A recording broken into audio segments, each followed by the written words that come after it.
Right, I have one to look at, and we are actually in County Kilkenny, and I'm hoping that we have good weather. It was brilliant weather coming out of Cork. It was grand through the county bounds in Limerick, grand through the county bounds, half through Tipperary, but coming into County Kilkenny, oh boy. But what we're going to do, we're going to go for a bit of a treat, and it's actually a beautiful site. The Knockroe passage tomb, or tombs. There's two tombs here, and I'll put you onto them here now. So we just turn around, and we'll go in. Oh, here it is. But I called the dog. Callie! Callie, baby! Come on! Come on, sweetheart! Yeah. And of course I have, there we go, Knockroe passage tomb, and it is really looked after. Now the main reason why I'm excited this place is actually ghosts of megalithic art. And we'll go here now, and I have a puppy who's absolutely loving life as it is. I don't know why she does that, but she just loves doing that. So as you can see, so we'll go to the west tomb, and we'll have a look at them there. And these are some of the parts that have been found here: flint scraper, an antler pin, and pendants and beads. So this is the plan of the monument, as you can see.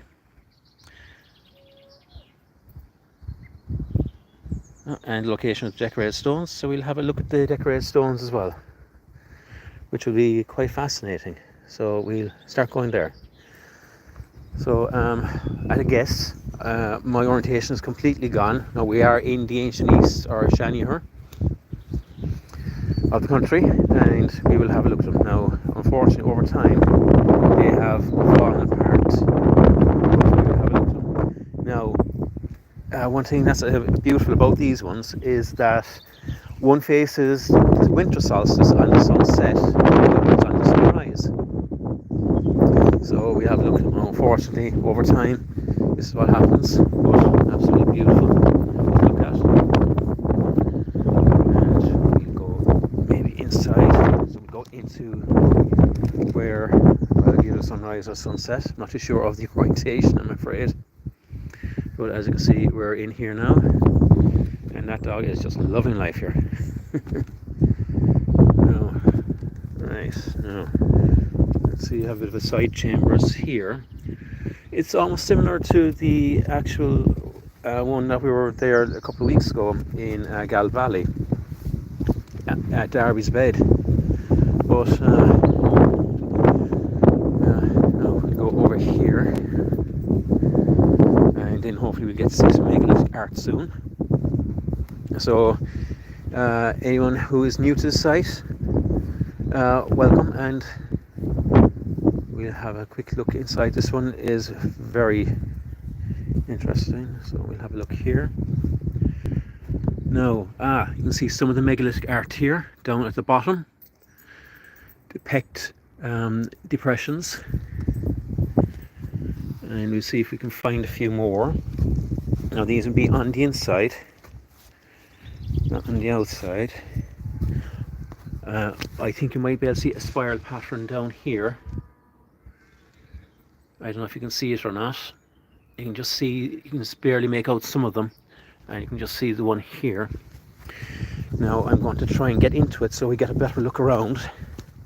So that's a fallen capstone, and we'll have a look at the outside decorated stones as well, the curved stones. So you'd have two entrances, two chambers in the mound as such.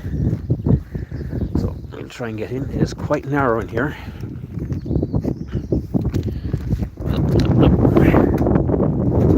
Oh, will I be able to get out at all?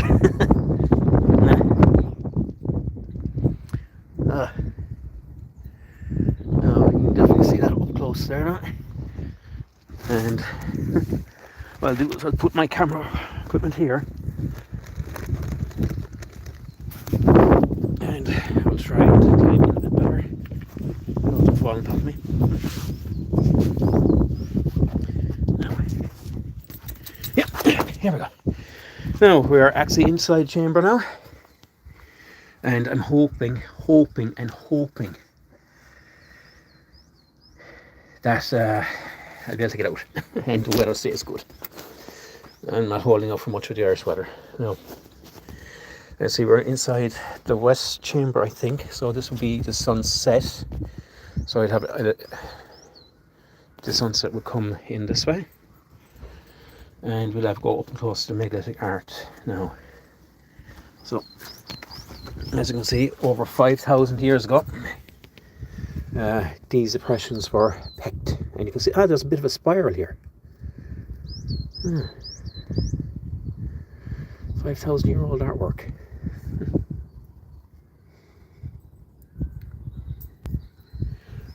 Oh, and you have the wave effect here. Now, as you can see, the wave depressions going all the way around. Now, are they spirals or are they concentric? I don't know. Hard to say for sure, but absolutely beautiful. Now, if anyone wants to have a chat, do so.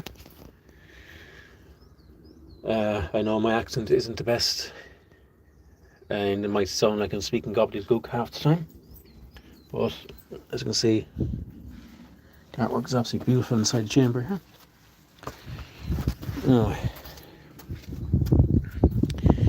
Now I would imagine that these are put up afterwards. It's hard to say really.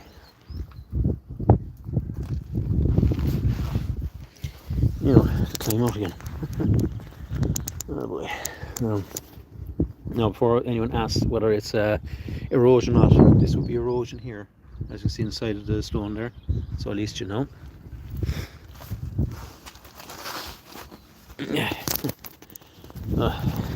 Okay. I really need one of these. Easy to get in, not easy to get out. So I'll just put this here now for 2 minutes. So bear with me. Yeah. I need to be able to get out. Don't break my neck. No. Right. Okay, now we're back. Now you can see this is what we have here. Absolutely fantastic. So you got to see some of the rock art there. Now we'll go to see if we can find the other rock art. So look at it. And there's more information here. Yeah, this would be the model of it. That would be the, so I can imagine how it would be. And this would be a picture of the excavation way back then in 2009, which is conservation works. Now this is actually, here we go. Now it's known as the castle, or the fortification, and is one of a group of cairns located in this region, which was individually aligned with the large mound on the summit of 𝕴𝖗𝖎𝖌𝖆𝖓 in County Tipperary. The monument is positioned along a southwest facing slate ridgeline overlooking the Ligon River, a tributary of the shore, located approximately 100 metres to the west. The area is well known for its slate quarries. There's also a wide variety of rock outcrops, and the stones used to build the monument were undoubtedly sourced locally. Knockroe, in its original form, probably consisted of a circular mound or cairn of a diameter of approximately 20 metres of loose stone with a perimeter curb formed by large stones, which are decorated and survive in position. Now, the two burial chambers constructed large upright stones, or orstats, positioned at the southeast and southwest western sides of the now reduced mound. For convenience, they are termed in the east tomb and the west tomb. The upright stones of the larger west chamber originally supported at least two capstones which covered the tomb, one now lying closely to the south of the tomb and the other close to its entrance. This chamber may have originally been covered by the cairn and only accessible through a restricted opening defined by the two orstats and a silestone positioning in the curb recess. It is unclear whether the east tomb remained accessible following use of its burial, which is something we are not too sure about. Now, nice, we'll have a look more decorations.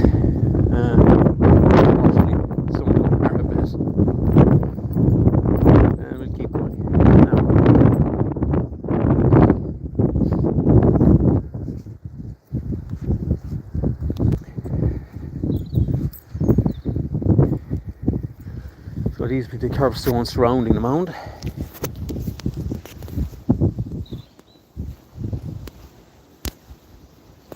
It's quite similar to the ones of the New Grange Out and Out. Now, let's see how they are. Now, it's doubtful that's been like that, but it's fascinating. Yes. So what we do is we're actually looking at the way the sun would be right here. So you have the sunrise, sunset. So the winter solstice sunrise, winter solstice sunset. So I'm going to go, or is my orientation right or wrong? I don't know. I've been wrong now with that one. Right, so yeah, sorry. That's sunset, sunrise. So sunrise, sunset.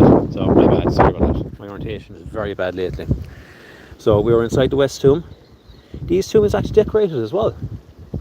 So we'll go into that now in a minute. And the curbstones in the middle. It's the curbstones that seem to be decorated more. And there's one curbstone way over here. So we'll have a look there now in a minute.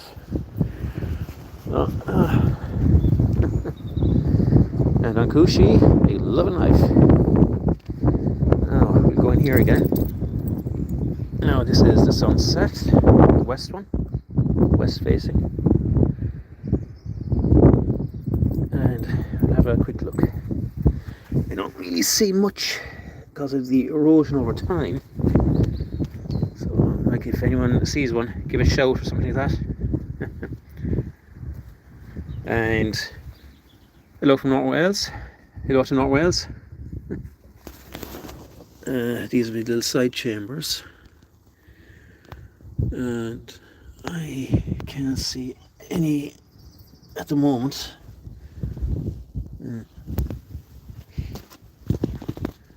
But we'll go to the curbstones there first. And that would have been a capstone coming out. Now, this is a beautiful sight. So the curbstones here are the ones that should have artwork on them. Yes, you can see some what's it called, bowl marks. So you got one here, one here, one here, one here. I think they're still surviving to like and actually makes it more pronounced. I thought it'd be a bit more decorated, but it's just the way they are positioned over time. It is going to wear down no matter what kind of land it is. Slate. Mongolia, Rory O'Connor. Yeah, okay, grand. And Rory, if you are the Rory I think you are, that yours?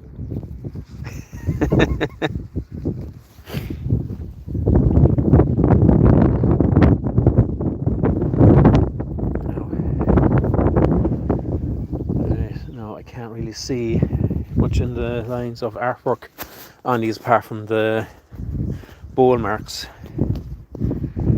But as you got to see the spirals inside the western one.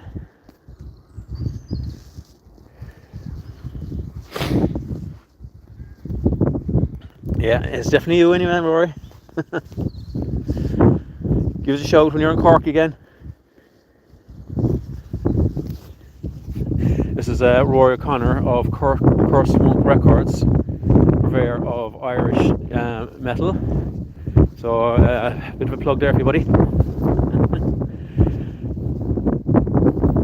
Another capstone, and the guys on the inside. Of course, yes.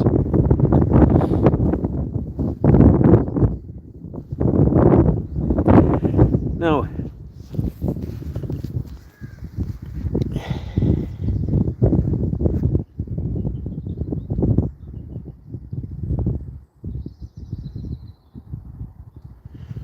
you heard genetic link for Irish travellers and people from Mongolia. Well, I'm not going to dispute it because I didn't hear about it. It's something I'll have to look up. But to be honest with you, we did travel from the east. Like you'd have the first Irish farmers They came from the west, actually from what we call France now, and that's in the 𝕻𝖍 fields. The main reason for that is because of the fossils found at the 𝕻𝖍 fields, where there was a lot of seeds which would have been native to that area of Europe was found there. So they actually went all the way around to Mayo instead of coming up from Cork or Kerry. I don't know. And then others in coming from what we now know as Britain and Beakers and such sort. But this is their handiwork, and I would like to say,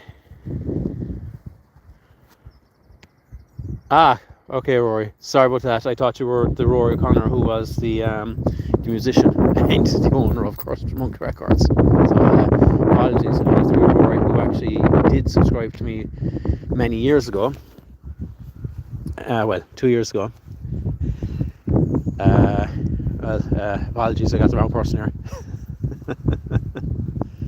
So Kerry, man. Yeah, actually I will be travelling out to Kerry there now, hopefully during the summer, because there's actually a good few places I need to go to, and you actually have the famous Luke Eastwood, druid and author, in that region as well. So what we do now is go in here, and this is where you would have